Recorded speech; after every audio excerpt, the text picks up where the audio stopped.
Nah ini dengan selesainya Mas Anies kemudian dia mendeklarasikan diri, ini sangat membuka peluang dari partai politik untuk maju dan kemudian memberikan ruang gerak yang cukup bebas bagi relawan-relawannya. Objektif bagaimana kemudian Partai Nasdem memilih Pak Anies Baswedan sebagai capres yang akan diusung di Pilpres 2024. Alasan subjektifnya yang pertama adalah bagaimana otoritas moral ada pada Pak Anies itu menjadi preferensi kami. Yang kedua adalah komitmen konstitusional Pak Anies sendiri, dan yang terakhir adalah apa yang disampaikan oleh Pak Surya Paloh adalah kapabilitas Pak Anies yang sejauh ini cukup mumpuni, ya. Itu menjadi dua alasan bagaimana keputusan Partai Nasdem kemudian berlabuh kepada Pak Anies Baswedan. Bahwa di akar rumput grassroots ada suara yang cukup kuat untuk memberikan dukungan pada Anies Baswedan. Sedangkan ada sedikit hal yang mungkin nantinya gitu kan, bertentangan, sehingga kami mencoba mengakomodir suara-suara itu.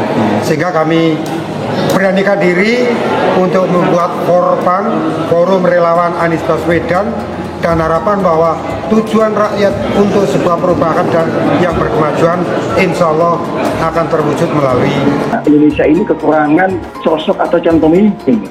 Padahal kita tahu banyak sekali sosok calon pemimpin, ya, dari ketua umum partai, misalnya Pak Prabowo, Pak Erlangga, Cak Imin, Mas Ahy sendiri dari Partai Demokrat, ya.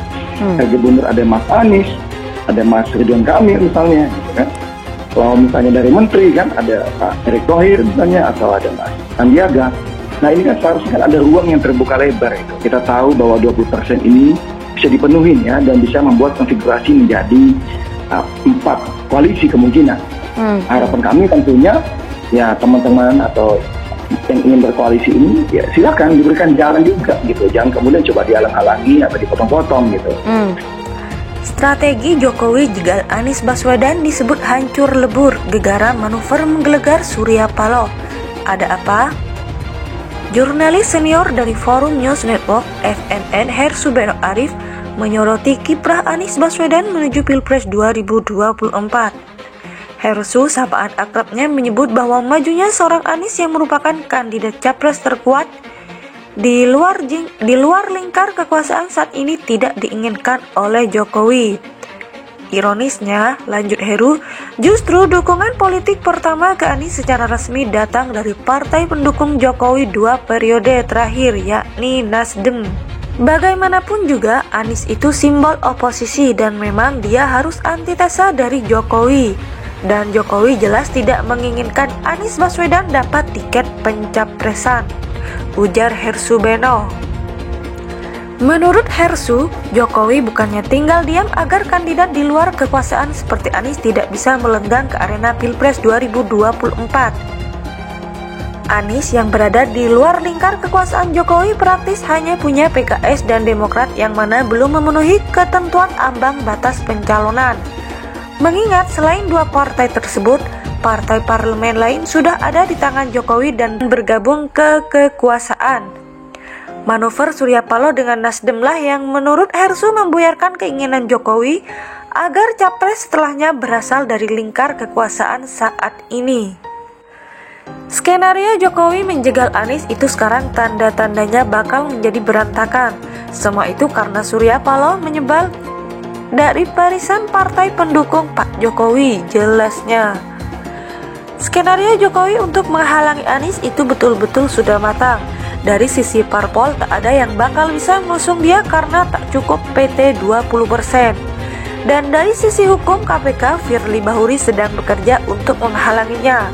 Dan semua dibuat berantakan oleh Surya Paloh, tambahnya. Padahal menurut Hersu, Anies setelah tuntas menjabat di DKI, layaknya seperti itu, layangan putus yang tak jelas arah dan risiko diambil pihak-pihak tertentu karena tak ada backup kuat. Karenanya, dukungan Nasdem yang berada di kekuasaan untuk Anies dinilai mengubah jalan menuju Pilpres 2024.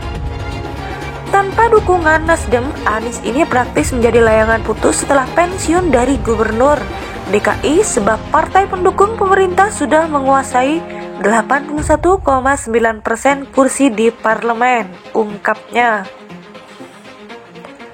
Kekinian, setelah Nasdem mendeklarasikan Anies, Demokrat lewat Ketua Umum Agus Harimurti Yudhoyono telah merilis dukungan resmi Partai Demokrat untuk Anies Baswedan sebagai bakal calon presiden 2024. Adapun terkait bakal calon presiden, sudah ada kesamaan cara pandang dari ketiga partai untuk mengusung Anies Baswedan sebagai baca pres 2024, kata AHY dalam pernyataan tertulisnya. Bagi Demokrat, Mas Anies adalah tokoh perubahan dan perbaikan, lanjutnya.